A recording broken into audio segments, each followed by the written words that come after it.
Você está assistindo Conhecimentos e Assuntos Relevantes. Boa noite, senhores telespectadores. É um privilégio estar com vocês mais uma vez para o programa Conhecimentos e Assuntos Relevantes.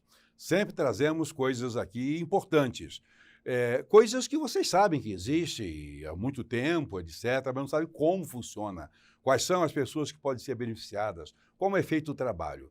E nesta noite vamos fazer um programa muito bom sobre transplantes de órgãos e tecidos. Transplantes de órgãos e tecidos. Voltamos já já, tá? Não fuja daí. Fica aí. Você está assistindo Conhecimentos e Assuntos Relevantes. Olá, voltamos com Conhecimentos e Assuntos Relevantes e agora eu quero apresentar os entrevistados desta noite.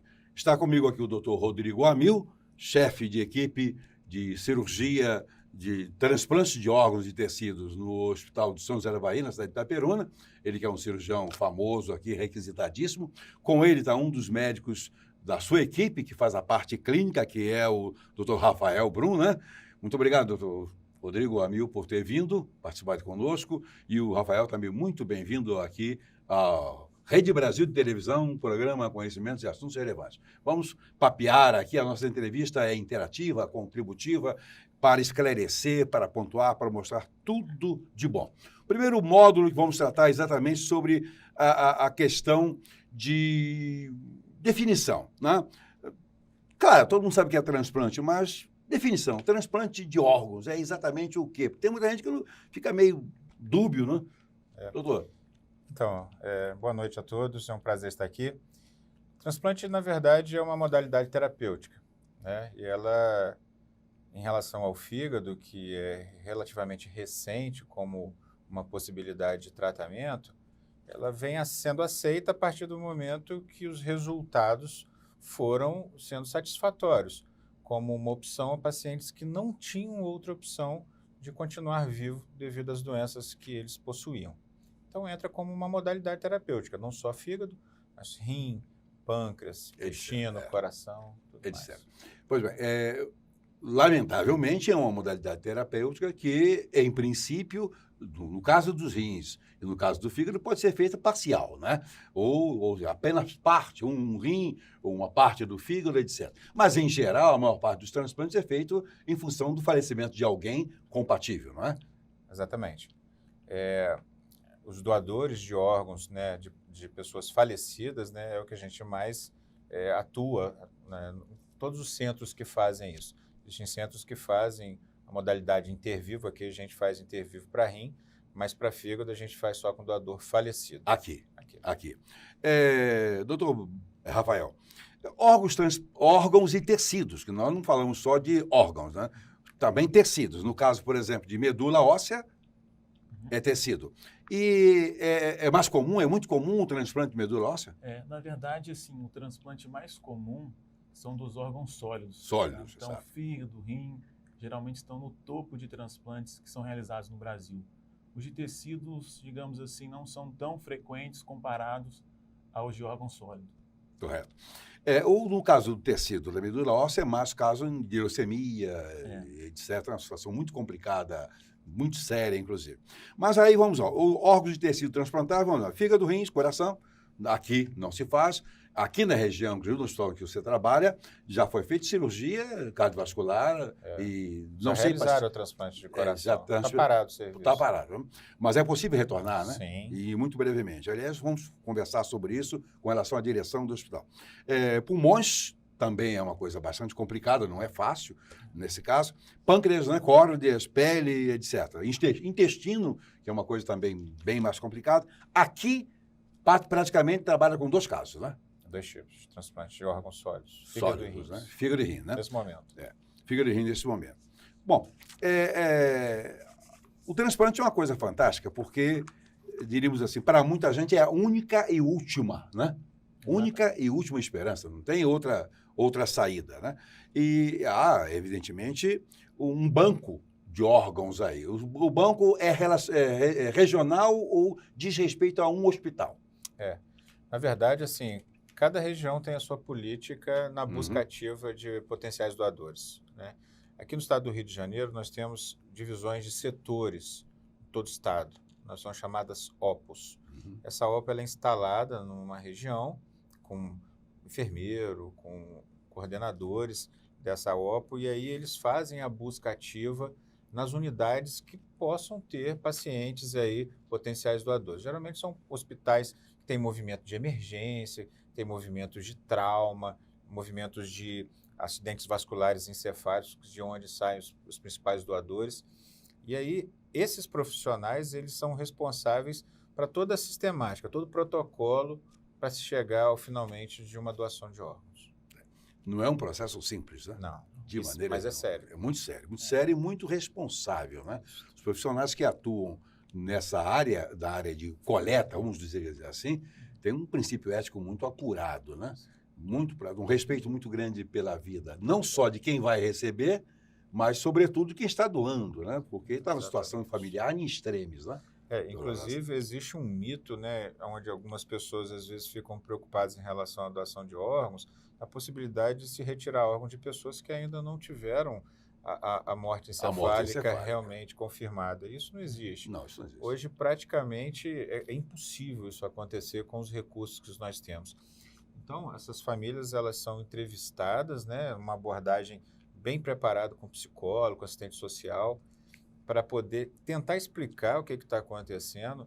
Existe um conceito hoje da morte cerebral, que é onde você tem ali o ponto de vista jurídico já documentado essa morte. Ali já pode ser dado o atestado de óbito com a confirmação desse exame. E existe a morte orgânica, que é quando todos os órgãos param de funcionar. É. São coisas distintas. E tentar fazer as pessoas entenderem, esse é o grande objetivo, né, de quem entrevista, de quem busca esses potenciais doadores.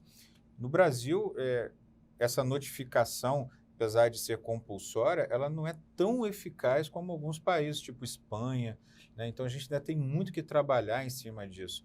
Existe hoje aí, até no nosso meio médico mesmo, um trabalho de conscientização, de chamar esses setores para poder investir nesses potenciais doadores e salvar vidas com esses casos. A questão do doador, né? As pessoas, quando se fala em doação de órgãos, é aquilo que você colocou agora há pouco, pensa que vão arrancar. Claro que a gente não pode confiar nas políticas do mundo inteiro, né? Há países realmente muito suspeitos aí. Eu não vou citar nenhum aqui, porque eu não estou a fim de pegar processo de ninguém, que nós temos um pouquinho de juízo, né? Chegamos onde chegamos porque temos um pouquinho de juízo, né? Então, não vou citar. Mas estão cansados de falar por aí que em tal país compra órgãos, há tráfico de órgãos, etc. É verdade? A possibilidade de existir tráfico de órgãos no mundo? Existe, tá? No nosso meio, no nosso país, isso praticamente não é registrado, tá? Mas em países, como o senhor já citou, que a gente não vai citar aqui, já houve sim relatos de acontecimentos muito semelhantes de tráfico de órgãos. Então, isso infelizmente já existiu e possivelmente ainda existe em determinados locais do mundo.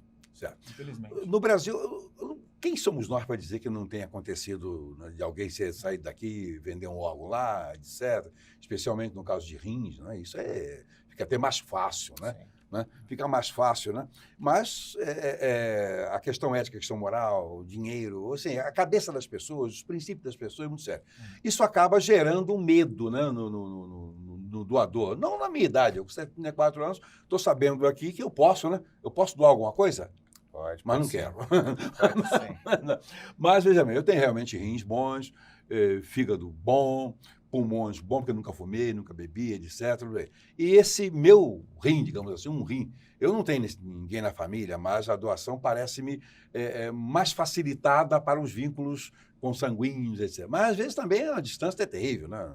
Não é garantia de nada. Mas eu posso doar um rim e ficar com um só bem, para morrer com 75 anos, 74, eu estou com 74. E esse rim transplantado para uma pessoa jovem, ele vai assumir, digamos, a etariedade do jovem ou vai levar a minha? Então, provavelmente, assim, quando se trata de transplantes intervivos, existe todo um protocolo que tem que ser preenchido. E eu acho que, de repente, o senhor está um pouquinho fora do protocolo por uma questão de idade.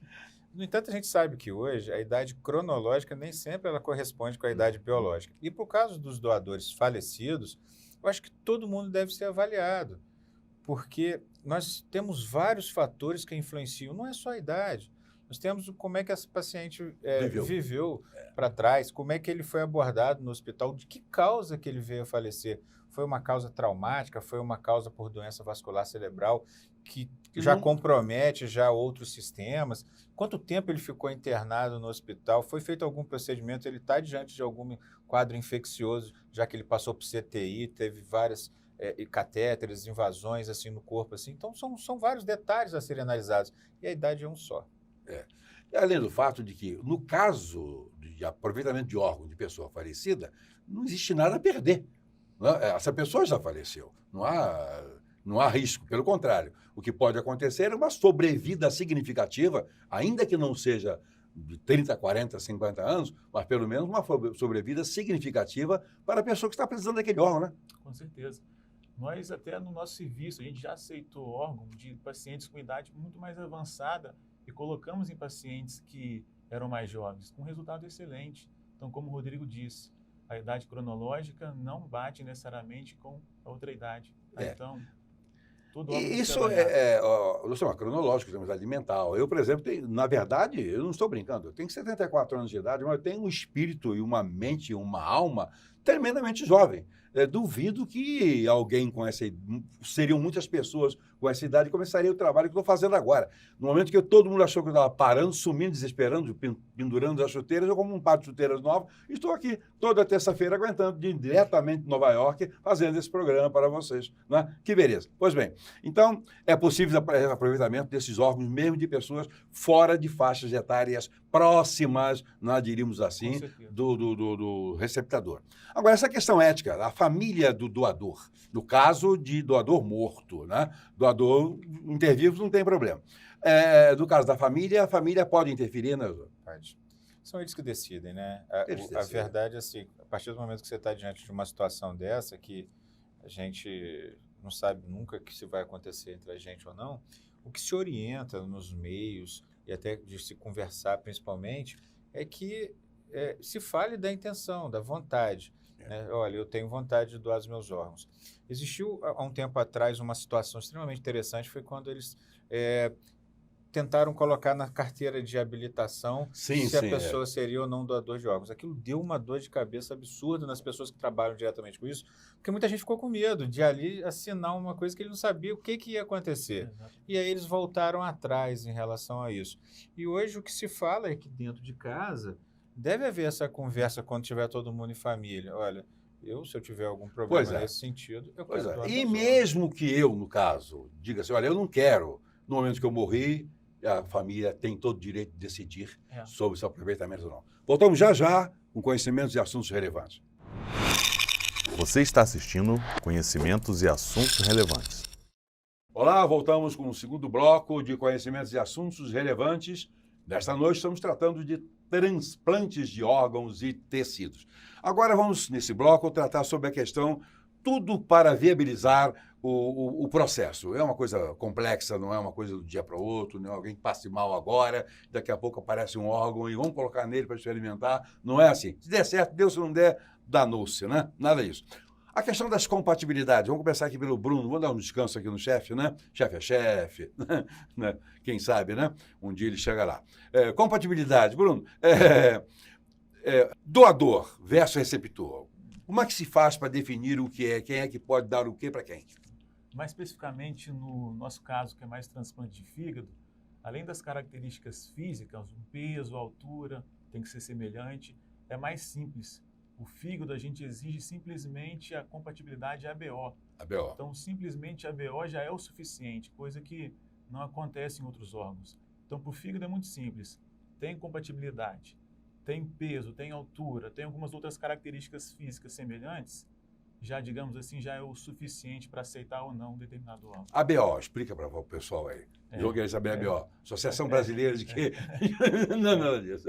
A compatibilidade ABO é muito simples. A depender do tipo sanguíneo, o paciente pode ou não receber determinado tipo de órgão. Tá? Então, vai depender se o tipo dele é A positivo, se é B, se é AB, se é O. Recepção até do próprio sangue, né? Até para transfusão, né? Exatamente. Começa por aí, que é a mesma coisa, outra última palavra. É a mesma lógica. É a mesma lógica, né? E fica mais fácil para o fígado Muito mais fácil. do que para o rim, por exemplo. Exatamente. Embora a cirurgia do rim, vamos ver, em tese, seria mais fácil do que a do fígado. O fígado tem uma vantagem, ele é um órgão que se regenera, ele se multiplica, ele cresce. Você Sim. pega um pedaço, né? E ele pode crescer bastante, não pode? Então, ele tem a capacidade, sim, de hipertrofiar, né? Certo. Ele não é que você tirou um pedaço e vai crescer outro Não, igual. não. Aquele pedaço que ficou, ele vai compensar. Compensar. Podendo chegar aí a 80%, 90% do que era original. É. Mas realmente, assim, tecnicamente, a gente não tem comparação. E assim, são condições totalmente diferentes. Por exemplo, de quem espera o transplante de órgãos, fígado e rim, o fígado, a partir do momento que ele entra numa falência, seja ela crônica ou uma falência aguda, que são situações extremamente graves, e aí sim é uma correria danada, como o senhor mesmo falou, ele não tem a possibilidade de uma substituição, mesmo que temporária, para manter o paciente vivo. Não tem. Então a gente segura com medicamentos, coloca na fila e reza para aparecer um doador. O rim não, o rim de certa maneira a gente consegue colocá-lo num sistema de diálise, a melhor possível para aquele paciente. E isso aí dá a chance desse receptor de esperar e de aguardar. Exatamente. Né? Quando se entra na condição de escolha do órgão, sem sombra de dúvida, o rim ele é muito mais complexo do ponto de vista de compatibilidade. Certo. Não é só o sistema BO, e entram outros fatores que são analisados. Tanto é que, por exemplo, para um doador, às vezes, costuma chamar 20 receptores. Isso é analisado numa placa para escolher aí 2 que serão transplantados. Exatamente. Né? O fígado não. Agora, quando parte para a cirurgia, tecnicamente, a cirurgia do rim é uma cirurgia relativamente simples. Na maioria das vezes, a gente coloca ele fora, nem chega a entrar na cavidade abdominal, não precisa retirar os rins que não estão funcionando, Válidos, na maioria das vezes. Fígado não. Fígado nós não tem temos jeito. uma condição. Agora, se fosse para operar, fazer a cirurgia do rim, do local, Seria mais complexo. seria muito mais complicado. Seria muito mais. E tem situações onde a gente tem receptores que precisam Exatamente. de fígado e de rim, no mesmo transplante. O que é muito mais complicado, né? Mas com sucesso. Melhor. Bastante. A cirurgia indo bem, o paciente recuperando bem, esse paciente tem um manejo no pós-cirúrgico melhor. Melhor do que quem fez apenas um deles, né? Interessante. Essa rejeição, o risco de rejeição. O risco de rejeição existe sempre, né? Não tem... Não existe... Até em transplante de medula óssea, né? Perfeito. Existe... Como se resolve ou como se minimiza o risco da rejeição, Bruno?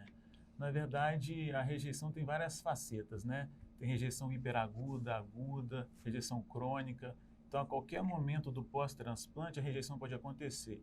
E é uma das complicações que podem acontecer. Então, assim, o que a gente faz muito na prática, que pode minimizar o risco de rejeição, é otimizar o esquema imunossupressor, as medicações que impedem do organismo rejeitar aquele órgão de uma maneira mais precoce. Então, é isso que geralmente é feito. Isso começa antes, então? Na verdade, começa no transplante de fígado pós. Pós. O rim começa antes. Que começa antes, né? Agora, a questão para vencer a rejeição, na verdade, significa, de certa forma, fragilizar o organismo. Né? Exatamente. Né? E aí vem a possibilidade de comorbidade, de Sim. infecções, essas Exato. coisas aí. Exato. Tira o sossego de vocês, não tira? Especialmente o seu, né? Tira, sem dúvida. Então, assim, tanto que num pré-operatório de um paciente de transplante de fígado, ele tem que ser muito bem avaliado para infecções prévias. Existe uma infecção que é particularmente muito, digamos assim, comum, chama citomegalovírus, que é um vírus que, a depender das condições prévias do paciente, pode ou não ser mais prevalente no pós-transplante. Então, assim, também é uma causa de infecção. A infecção viral, a infecção bacteriana, a infecção fúngica. São situações que, às vezes, para o indivíduo normal, passaria desapercebido. Simples, mas que num doente, onde você joga a imunidade dele lá embaixo para não rejeitar. Não rejeitar, se torna pode alguma um coisa prato cheio para essas terrível, infecções né? oportunistas. Nessa linha de raciocínio aí que costumam acontecer os óbitos pós-operatórios, né? Não tem... Geralmente, essas patologias, elas são mais tardias, né? São mais remotas em relação à cirurgia, ao ato em si. Quando se fala em cirurgias de grande porte, não só o transplante, mas cirurgias cardíacas, cirurgias pulmonares, nós temos os riscos de qualquer grande procedimento. Lógico. Riscos de sangramentos, riscos de de trombose, de alguma anastomose. Então, são situações assim onde... Vamos ser sinceros, Rodrigo. Uma cirurgia de transplante, qualquer tipo de cirurgia, é sempre alguma coisa muito séria, Sim. né? Porque trombose pode acontecer com muita facilidade, certo? O equilíbrio químico que o anestesista está fazendo ali, tanto pode ajudar, quanto pode também fazer uma pessoa desenvolver um embolia, um negócio qualquer. Isso tudo é possível. E não tem como evitar, porque a verdade é que o médico, cirurgião ou não, muito mais o cirurgião, e o clínico, porque está na preparação, está ali patrulhando tudo para a coisa não complicar, né? Pois bem, e o anestesista, coitado, ele está... Ninguém sabe, mas ele não pode tirar o olho de um monitor, né? A verdade é essa, ele não pode... não é como anestesiar um dente, o anestesiar adormeceu, tá, vamos arrancar. O cara sai para tomar um chopp, alguma coisa assim. Não, ele tem que ficar o tempo todo ali. Pois bem, isso aí é algo muito sério, é risco o tempo todo. É risco o tempo todo. A gente, entre cirurgiões nossos, assim, clínicos e tudo, é uma situação tão complexa, tão difícil, que a gente costuma dizer, olha, isso aí é feito para dar errado. Dá certo porque a gente vai corrigindo tanto detalhes. Mas o tempo todo. O tempo todo. O tempo todo. E a gente não pode cochilar. Existe uma outra coisa, algo muito curioso, que é o porta-aviões, né? Porta-aviões. Chama-se em aviação, nos Estados Unidos são os Marines, são a Marinha que usa, no Brasil não, é a Força Aérea aí, combinada com a Marinha, agora só a Marinha está usando os aviões que pousam em porta-avião, etc. Chama-se aquilo de acidente controlado. O troço é tão perigoso, é tão complicado que um pouso perfeito num porta-aviões é um acidente controlado. E o trabalho de vocês também tem tudo para dar errado. Né? Mas dá certo por causa de quê? Porque vocês excedem em competência, excedem em trabalho, excedem em responsabilidade, excedem em dedicação, excedem em amor ao próximo. E aí dá certo. Porque também vem o poder do Altíssimo cooperando. Porque então, ele tanto tem interesse, Deus tanto tem interesse na vida de vocês, quanto tem interesse na vida dos pacientes. Você mesmo já me operou 2 vezes, você deve se lembrar direitinho. E eu estou vivo, tá vendo? Deu certo, vamos lá. Mas não foi transplante, não. Se eu tivesse que fazer transplante, faria daqui para cima. Vocês estão vendo? Olha aqui, ó, tá tudo errado aqui. Né? Eu precisava melhorar, mas ele não é cirurgião plástico.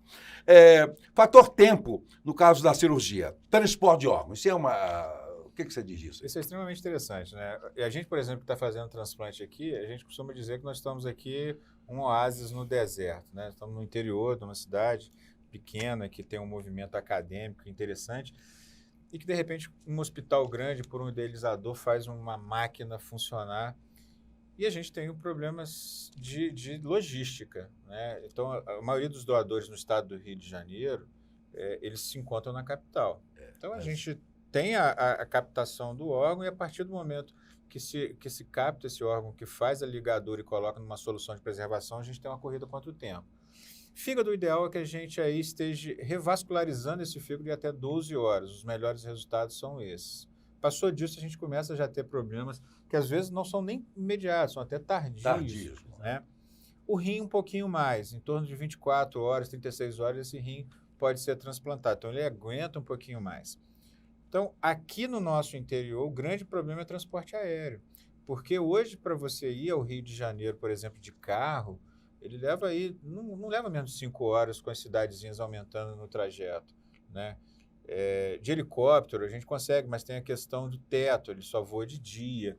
Então, tem que ter um bom tempo, fator tempo. Eu tenho avião, leva 1 hora, 1h30 daqui ao Rio. Então, é um fator favorável, mas depende também do tempo lá para pousar ou não. Exatamente. Então, essa semana que passou agora, nós fomos surpreendidos com uma ação que a gente nunca teve e que achamos extremamente interessante. A FAB trouxe para a gente o nosso órgão no último transplante, que foi uma coisa assim, para nós, novidade, sensacional. As coisas mudaram, a gente sempre teve alguma dificuldade nisso, mas parece que isso daí agora tem sido um fator facilitador. Então, o nosso maior problema é a questão da distância do grande centro. Isso aí realmente é muito complicado.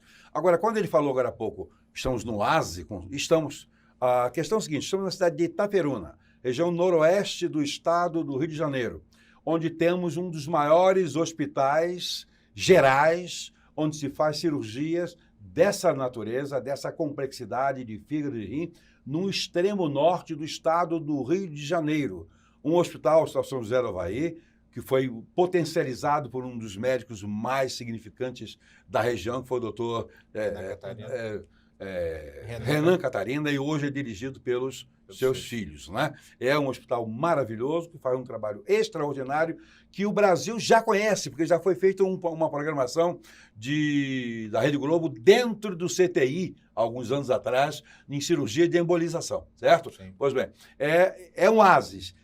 Temos muita alegria em viver aqui, porque os recursos são muito grandes. Lamentavelmente, falta dos aviões. ANAC, põe uma linha aérea para cá. Tem tanta empresa querendo voar para cá, certo? Tantas empresas. Faz favor, libera um voo diário para Itaperuna. Vai dar um lucro danado. Se der prejuízo, também não é meu, certo? Voltamos já.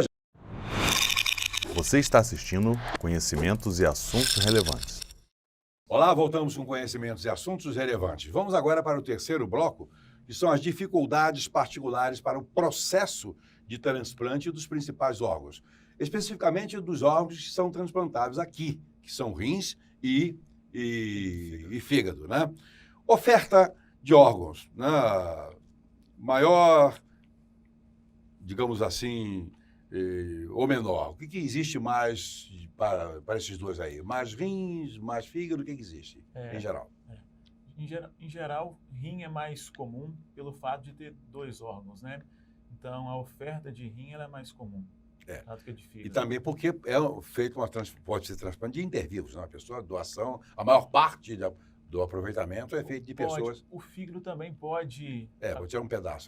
Pode tirar um pedaço também. Mas, de uma maneira geral, doador cadáver, o rim ele é muito mais prevalente devido à presença de 2 órgãos. E no caso... Mas a fila de rim é uma fila que, se você for ver a proporção, é muito maior. Estupidamente. E dá para aproveitar os 2 rins? Dá, né? Claro que você tem que ter pacientes compatíveis. A gente geralmente transplanta um rim para cada receptor. Cada receptor. Tá. E a gente pensa, puxa, cirurgia de rim, eu conheço amigos, tenho amigos que fizeram tal cirurgia, têm uma vida normal. Claro, há limitações, porque limitações existem na idade, existem no tamanho, existem no peso, existe de todo tipo, né? Pois bem, mas eles têm uma vida normal e são muito gratos a Deus e aos profissionais que fizeram isso e fizeram muito bem. Agora, em termos de dificuldades na cirurgia, toda cirurgia tem sua dificuldade. Eu falava agora há pouco no interregno, entre um bloco e outro, a respeito de cirurgias grandes, como é o caso da bariátrica, né?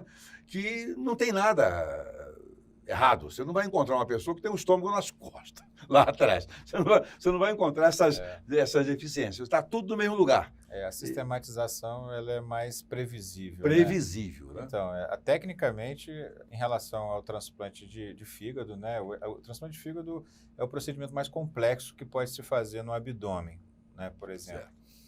E aí, esse paciente, geralmente, o fígado cirrótico, no caso da falência crônica, né, que vai se instalando ao longo dos anos, ele vai desenvolvendo uma série de mudanças no abdômen, e essas mudanças é que impõem a dificuldade ao cirurgião. Correto. Então, existe uma situação onde a veia que traz o sangue do intestino para esse fígado, ela começa a aumentar muito a pressão e abre circulação colateral, onde 4 sistemas começam a dilatar muito, veias que eram pequenininhas, eles ficam enormes às vezes. Então, esses pacientes, tecnicamente, retirar esse fígado para colocar outro, isso se torna muito difícil, né? Então, é um procedimento que pode durar, aí, às vezes, 8, 10, 12 horas em mãos habilitadas, né? Então, é um procedimento extremamente difícil. E o nuance, assim, da cirurgia, nós temos altos e baixos o tempo todo. Vários recursos, não é qualquer hospital que está preparado para fazer transplante. Então tem que ter uma equipe toda multidisciplinar, um anestesista treinado, que a gente tem uma equipe extremamente capaz para isso, né? Cirurgiões juntos, né? Trocando informações e atuando ao mesmo tempo. Então são situações, eu costumo dizer que é como se fosse um voo, né? Onde você prepara para decolar, onde você às vezes assume uma velocidade de cruzeiro aí num teto de brigadeiro, mas preparado para qualquer momento passar turbulência de todo tipo, né? E da mesma maneira para aterrissar. Agora veja, considerando essa mudança de calibre, né, entre artérias e veias, por força do tempo, por força do estrago, né, no caso da cirrose, por exemplo, é um estrago feito normalmente por bebidas, essas coisas todinhas, né? E suturar esses vasos aí, como que fica? Então, a gente tem treinamento, né? Então, a gente costuma fazer isso de maneira rotineira, né? Hoje, para você treinar, habilitar uma pessoa para estar apto a fazer transplante, ele tem que estar aí 1, 2 anos acompanhando uma equipe, e ele começa a fazer um tempo mais fácil, depois ele vai tornando Legal. cada vez mais difícil, e isso aí demora muito tempo, muitos anos para a pessoa estar apta a fazer o seu primeiro caso. Então, é difícil, mas existe um treinamento voltado para isso, né? Com microscópio, com aparatos bem específicos no caso dessa cirurgia. Pois é, a razão de nós estarmos tratando desse assunto neste programa é que, olhando-se de fora, tudo que os outros fazem parece fácil, não é? Fulano está fazendo, é fácil. Eu faço também. Não é bem assim, não. Na formação médica, no curso de medicina, por exemplo, terminou o curso 6 anos, ou seja, passou lá pelo período de internato, terminou o curso, completou, ok, ótimo, é médico. Legalmente pode fazer qualquer coisa. Não tem crime nenhum, não tem problema. Pode abrir um crânio, pode fazer uma cirurgia cardiovascular, pode fazer um transplante, mas não pode. Não pode. Porque daí até o indivíduo se especializar, ter competência, não é questão de força de vontade, não, é de aprender mesmo. De aprender mesmo. Que a formação na universidade, por melhor que seja, ela prepara você, sim, para se desenvolver com mais facilidade, talvez mais rapidamente. Mas lhe dá competência para resolver tudo, como a lei contempla, não dá. Então a gente fala, fulano fez um transplante de rim, coisa simples. Fique sabendo, meu querido amigo, que você tem um rim transplantado, está vivendo, familiares que têm pessoas que estão na fila de tratamento, que as pessoas que vão operar o seu querido ou a você são pessoas hiper preparadas que colocaram a vida no holocausto da saúde. Colocaram a vida em cima de um holocausto. Estão preparados para servir, para salvar, são anjos, ou seja, enviados. A palavra ângelos é uma palavra grega que significa enviados. São enviados de Deus para o seu bem. Então, respeite bem esse profissional, porque ele está fazendo muito mais do que você imagina. As pessoas normalmente gostam de tratamentos baratos, gostam de milagres, e tudo bem, Deus pode fazer o milagre que Ele quiser. E se você também tem problemas, pode procurar o milagre onde você quiser. Mas fique sabendo que na saúde, na medicina, o milagre custa caro e é difícil para chuchu. É muito complicado.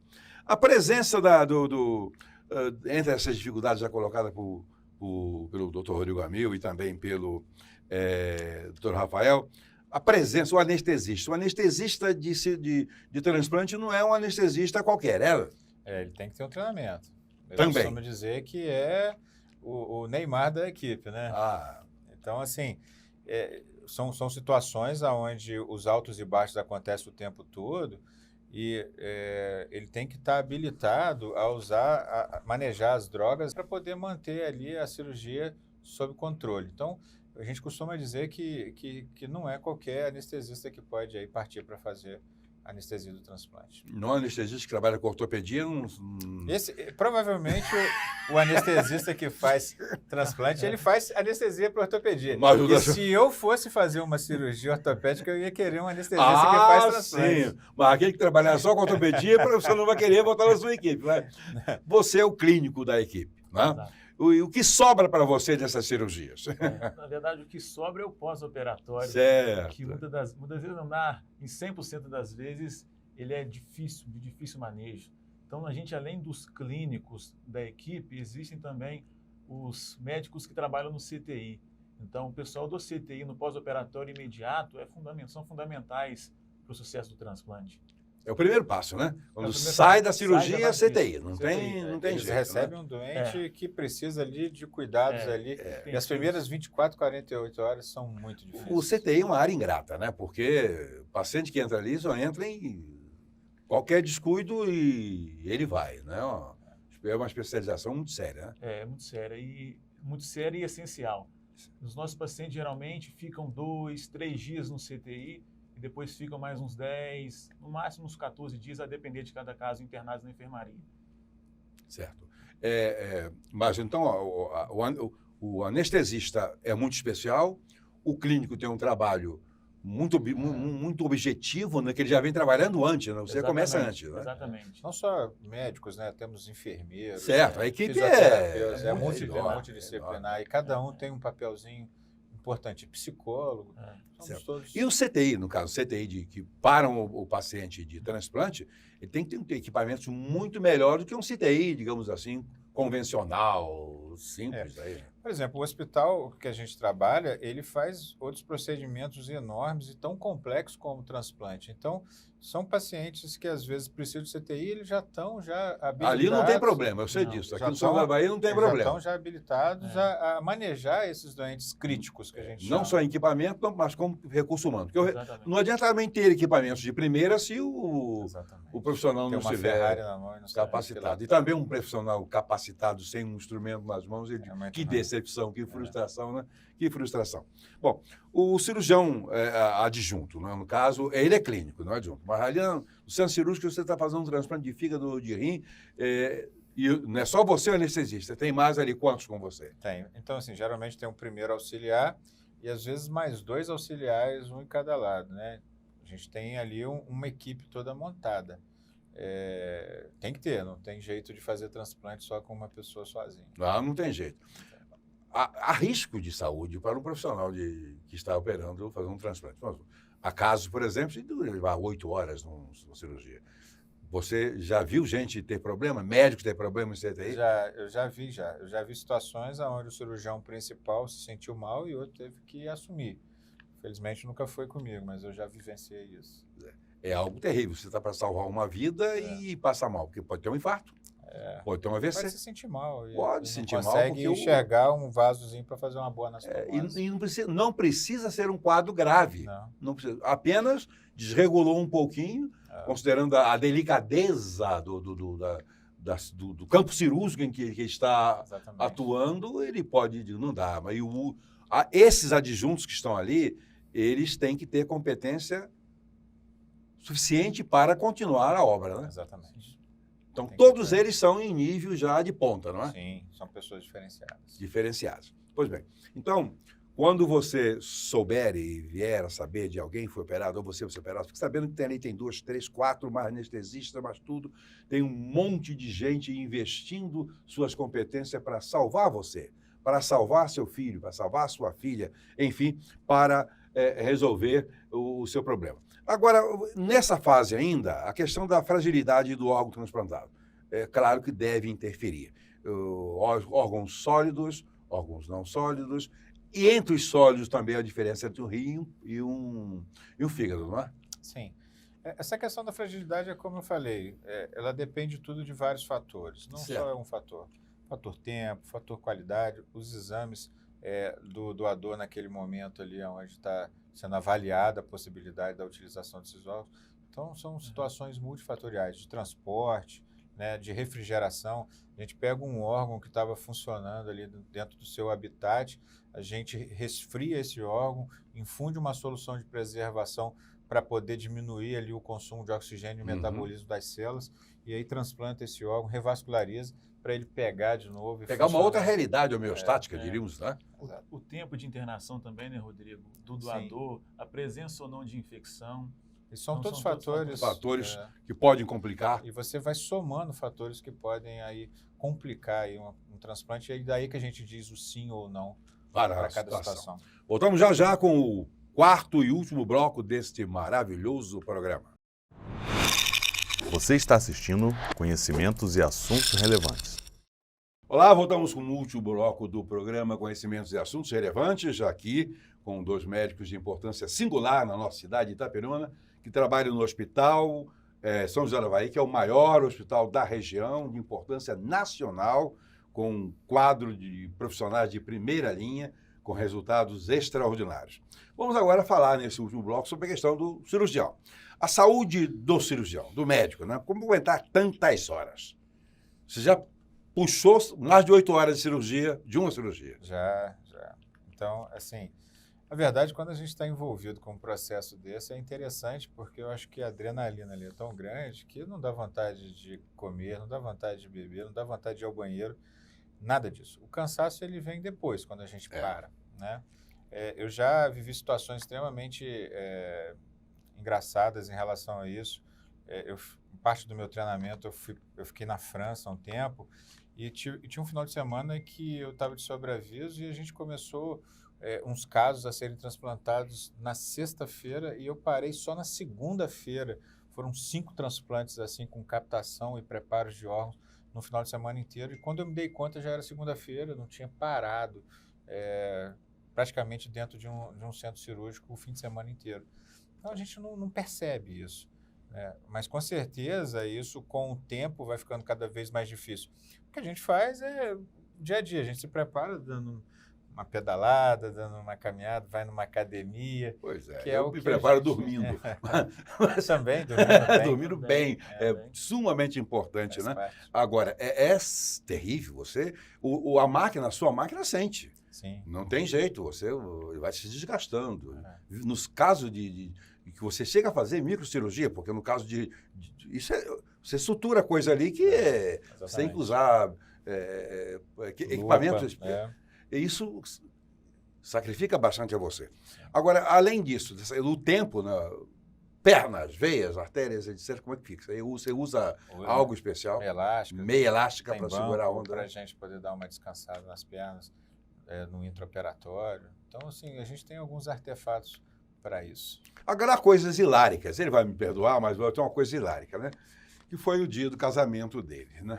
Claro, eu não sei se a cirurgia deu certo. Mas A lua de mel ficou comprometida. ficou comprometido. No dia do casamento dele, sábado bonito, festa, almoço, etc. Sabe quem não estava em toda a programação? Ele. Sabe por quê? Estava o quê? Fazendo transplante. O transplante de fígado, né? É. Você terminou o transplante o quê? Quantas horas antes? Praticamente em cima do casamento. Em cima, né? É. Tomou um banho, deu tempo? Tomei um banho, Tomou um botei banho, a roupa. E o padre, foi um pastor, um pai de santo ou um Padre, rabino? Foi um padre, né? É. Enquanto o padre celebrava, ele estava assim, mais para lá e mais para cá. O padre não sabia se ele estava querendo ir ou desistir. Né? E a essa cerimônia ele foi, com certeza foi, teve força para dizer assim, Sim. teve força para dizer assim. E a lua de mel também foi um sucesso, né? Você dormiu quanto tempo? Então, O tempo todo? interessante é que, assim, acontece as doações em qualquer momento. Em qualquer momento, não tem jeito. E, assim, sempre foi uma preocupação, porque, às vezes, você está para poder começar uma festa de aniversário do seu filho e você pode, às Tem vezes, que sair estar correndo. envolvido. Então, assim, hoje a gente está preparado para isso, né? O primeiro casamento foi com a medicina. Foi com a então medicina, Não teve é. jeito. Então, a gente tem um compromisso com relação a isso. Mas, assim, quem trabalha com isso, quem maneja isso, não tem jeito de dizer não. Não tem. Não tem como. Porque a gente sabe que são pessoas que ficam ali olhando para o telefone, esperando ele tocar para dizer assim, olha, apareceu um órgão para você. E eles chegam no hospital com uma vontade tão grande daquilo, porque sabe que ali está a luz no fim do túnel para eles. Então, quem sou eu para dizer não se eu tenho capacidade De para jeito nenhum. fazer isso? Então, é uma coisa assim, fica pequeno um casamento perto de você transplantar uma pessoa e ter a chance de salvar a vida dele. Não dá para comparar, né? Não. O resultado que você vai fazer. Até mesmo, Rodrigo, algumas situações pessoais que acontecem de maneira até corriqueira. Vou para a praia, vou a Guarapari. Quantas vezes você já voltou? Sujou? no meio Chega do lá e sono, volta né? ao mesmo pé, né? Então, Teve o último verão, eu estava férias com os meus filhos, o período ali dedicado a eles, o telefone tocou, vai ter um transplante. Eu estava numa cidade de 200 e poucos quilômetros daqui, e aí eu me arrumando assim, meus filhos falaram assim, pai, não é possível não ter outra pessoa para fazer isso. Eu falei, filho, não tem, o papai vai lá e volta, é rápido. E aí quando eu me dei conta, eu me arrumando assim para sair, chamei meu pai para ir de companhia, para dirigir, a minha filha pegou, cadê a chave da porta? Eu não achava a chave da porta. Eu falei assim, eu quero ver você sair de casa, a chave está escondida. Meu Deus! E aí eu tive que quebrar, desdobrar. Enquanto eles dormiam, eu vim, fiz o transplante de manhã cedo, antes deles acordarem, eu já estava do lado deles de novo. Então são situações que a gente passa e que e que acontecem. Então, eu acho que a gente está preparado para isso. E faz com prazer. Lógico. Exatamente. E fora a questão cirúrgica, o telefone não para. A qualquer momento, a central pode entrar em contato com o chefe da equipe. Você é refém, né? Vocês são refém o da telefone situação. toca 1 hora, né, Rodrigo? 2 horas, 3 horas. Mas aí, da quando a manhã. gente dá alta um paciente igual hoje recebeu alta um doente, Não tem isso preço. não tem preço. Não tem preço. Em falar em preço, é interessante falar que É. esses transplantes eles são 100% SUS. custeados pelo SUS, que Pelo tem SUS. o maior programa de transplante de órgãos do Não mundo. existe um no Brasil. programa melhor e maior. Não é só de transplante de órgão, não. Em termos de saúde pública, o melhor plano de saúde do mundo é o SUS. É o SUS. É o SUS. A teoria dele é bacana. É bacana. E funciona. O que não funciona no Brasil são os penduricários da política, das circunstâncias aí. Mas nós temos o melhor. A gente fala dos Estados Unidos, é muito bom lá, mas lá não tem plano de saúde, lá tem seguro de saúde. E tem mais essa, você vai para o seguro de saúde, E tem preço. tem um preço. Mesmo com o seguro, uma parte você vai pagar. O único seguro que é integral é o de viagem. Né? Eu vou daqui para lá, vou com o seguro atrelado, etc., e cobre tudo. Mas o seguro de saúde do morador, seja ele nativo, seja ele de green card, seja ele alguém ilegal, não tem esse negócio. Lá é um negócio. Né? American is business, é um negócio. Então você vai pagar sempre. Vai pagar sempre. E não acredito que seja, mesmo as melhores clínicas de lá, tenham coisas, essa humanidade que nós temos aqui, né? Eu acho que assim, o grande interessante disso tudo aí é o corpo clínico, né? O corpo clínico ele fica muito envolvido com isso. E sem dúvida, a gente falou de várias situações aqui difíceis do transplante. A maior complicação do transplante é o paciente morrer na fila esperando um órgão sem ser transplantado. É uma tristeza, não? Isso é que a gente fica mais triste. Por isso que a gente hoje faz essa busca, né, esse trabalho de conscientização sobre a doação de órgãos. A gente acabou de sair do mês dedicado a isso. Então, é um assunto que não tem fim, ele não se esgota, ele só se renova, ele só entra em evidência cada vez mais. Idade para ser doador? Em relação a doador falecido, nós não temos limite. Não tem problema, né? Não tem. Já houve fixação de idade? Já teve algum tempo? Já. Já teve, né? Então, falecido não tem problema. O órgão é viável, tá bom, ele vai se... A idade é só um fator a ser analisado. É o último, né, na verdade. A gente analisa várias coisas a idade, sem sombra de dúvida, é um somatório. Porque se eu tenho um doador de 70, 80 anos, igual a gente às vezes vê, e todos os outros fatores são bons, um só não vai pesar. Não vai justificar, não vai justificar. Até porque se ele chegou a 70 e chegou a 80 anos, porque ele tem um conjunto de fatores favoráveis à preservação, à viabilidade desses órgãos, né? Agora, como ser um doador, né? Chegar no hospital, olha, eu quero ser um doador. Então, vai se inscrever onde? Pois é, na verdade, assim, o que se orienta é que converse com a família, né? Exatamente. Porque é a família que vai estar passando. Geralmente, são 2 grupos de pacientes com doadores falecidos que nós temos. Os doadores que sofreram algum acidente vascular cerebral, é a maioria deles, e os que tiveram traumatismo, né? Trauma hoje é a segunda causa de morte em pessoas jovens no Brasil e no mundo, né? Tá mudando um pouquinho isso aí, mas ainda é a segunda causa. Então, são 2 grupos de pessoas que vão bater dentro do hospital, vão ser atendidos e os familiares vão estar próximos. Uma vez identificando a morte cerebral, né, essa equipe, geralmente da busca ativa, passa a visita nesses potenciais doadores, observa se já tem ali um exame clínico que comprova. Existem exames complementares que confirmam que o cérebro não tem fluxo sanguíneo, então existe um silêncio cerebral que é incompatível com a vida. Ou seja, morte cerebral. Morte cerebral. E aí um novo exame clínico ele é feito com 6 horas nesse paciente com médicos diferentes. Às vezes um desses médicos pode até ser um amigo da família, tá? E aí a família é abordada quanto à possibilidade da doação de órgãos e tecidos. Então é uma coisa séria, é uma coisa segura. Não existe essa questão de tirar órgãos de pessoas que ainda têm vida. Essa pessoa, uma vez diagnosticada com morte cerebral, o atestado de óbito ele já pode ser dado ali com aquela hora, independente dele estar lá no CTI com o coração batendo. Não, ele, na verdade, não está vivo. Né? Ele só tem, graças a Deus, órgãos que vão funcionais parar de funcionar com horas. E vão parar de funcionar, e se forem aproveitados, vão permitir que pessoas, muitas pessoas, quantas vezes de um doador, várias doador pessoas você são põe beneficiadas. várias pessoas são beneficiadas. Como aconteceu nos Estados Unidos com o Gugu, por exemplo. Exatamente. Os órgãos deles foram tirados festivamente, de maneira muito reverente por parte dos profissionais de saúde daquele hospital, e várias pessoas foram Exatamente. beneficiadas. E foi um grande movimento de propaganda esse E fato. foi né? lamentável, mas foi muito bom. Agora a gente está passando uma dificuldade muito grande com a questão da pandemia, porque aumentou em 44% a morte em fila de espera de órgãos a ser transplantado. Claro que essas pessoas com um vírus desse morrem com muito mais facilidade do que os outros. Pois bem, agora, meu querido amigo, minha querida amiga, você pode sim e deve avisar a sua família, seja qual for a sua idade, que em caso de uma desventura, porque isso acontece com todo mundo, especialmente os jovens, por exemplo, acham que não vão morrer nunca, né?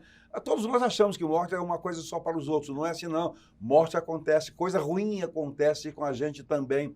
Avisa a sua família que você é um doador, porque alguém pode ter uma necessidade. Você pode resistir a essa ideia de doar um órgão, etc, etc. Mas olha, você ficaria muito feliz se num campo de necessidade aparecesse um órgão compatível com a sua condição e você pudesse ser beneficiado. Faça isso. Entenda que isso aí é algo de Deus para estender a vida de muita gente. Rodrigo, muito obrigado. Eu que agradeço. Rafael, muito obrigado por estar aqui presente. Rafael vai voltar num próximo programa falando aqui sobre clonagem. Vai voltar sobre clonagem. Muito obrigado, Deus abençoe vocês, o trabalho de vocês, o hospital em que vocês atuam. Felicidades, terça-feira estaremos juntos mais uma vez.